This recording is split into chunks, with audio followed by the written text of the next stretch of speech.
Hello friends, Annapurna छुंक को आपण मानकु पुणी थे स्वागत। आज वीडियो रे मु आपण मानक सहित शेयर करी 16 रु 17 मास पर आपण माने छुआ मानकु 2 वर्ष 2.5 वर्ष रे कौन कौन खाइबा पई दे पारिबे। ठीक अछि, एठी देखि नियंतु मु आपण मानक सहित रेसिपीटा डायरेक्ट ही शेयर करछि।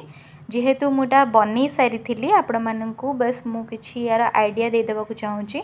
तो ये आपण मैंने देखी पारुथिबे मु आज तापाई प्रेशर रे बनै नहीं भात डाली आउ ता सहित आलू भजा।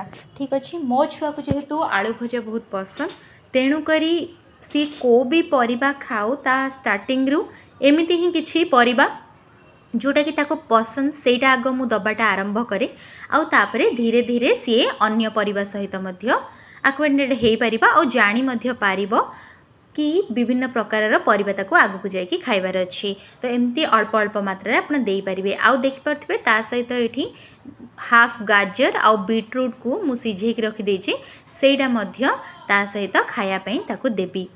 तो या भितरु जहाँ जहाँ आपणक छुआ खायापाई पसंद करछन्ती आपण तांको बनेकी सेरा दे परिबे। किंतु जदि जो मैंने भी जानापी चाहते 2 वर्ष पर आपण मैंने छुआ को कौन दे पारे आपण मैंने एमती डायरेक्ट भात डाली से बनईकी दे पारे। ता सहित आपण मैंने आपण मानी जो भी भजा हो तरकारी हो जहाँ भी बनाऊँच से डायरेक्ट खायापाई दे पारे। किंतु हाँ, तेल मसला टिके कम रखिबे, बाकी से माने आपणक खाइबा मध्य खाइबापाई वर्तमान रेडी। तो आपण मैंने से खायापाई सेटा दे पारिबे। हाँ, जदि जो मानक छुआ खाऊ नाहंती ताहले आपण माने देबेनी। जहाँ मु आपण मानक सहित शेयर करूची 1.5 वर्षर छुआ मानकर रूटीन किंबा 12 मास 13 मास छुआंक रूटीन आपण माने सेटा को मध्य फॉलो करि परिबे। किंतु आपणक छुआ जदि खाइबा को लागिलानी ताहले आपण माने ए सब खाइबा देई परिबे। फ्रेंड्स, आपण माने त जानिथिबे छुआ मानक आलू खाइबा को बहुत पसंद, तेणु करी आपण माने खाइबा सहित आपण मानक पई भी जहाँ बनाउचंदी छुआ मानक दियंतु। ता भितर से माने जोटा खाया को पसंद करचंदी से माने निजे निजे ही हाथ रे नेकी खाइबाटा आरंभ करिवे।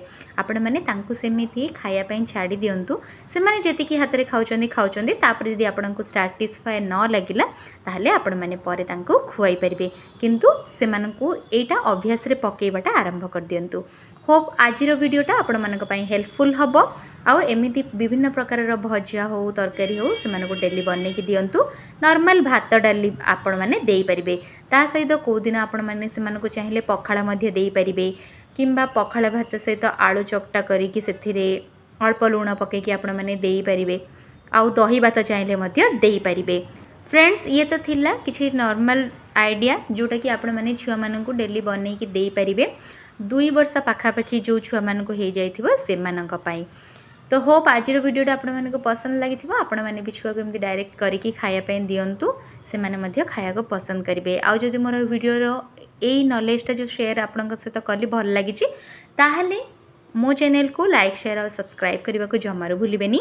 वीडियोटी को आपणकर फ्रेंड फैमिली मेंबर जी भी अच्छी जानी पारना छोट छुआ से सहित भी आप चाहिए शेयर करें। आउ बेल आइकन को प्रेस करके ऑल नोटिफिकेशन को क्लिक करदेवे। मोर सब वीडियो नोटिफिकेशन आपण मानक पाखे पहुँच जाव। आग को आहुरी मु बहुत बढ़िया बढ़िया रेसिपी नहीं कि आसुछि छोट छुआंक पई, तेणु करी सेगुड़िक देखिया पई चैनल को सब्सक्राइब कर देइथांतु।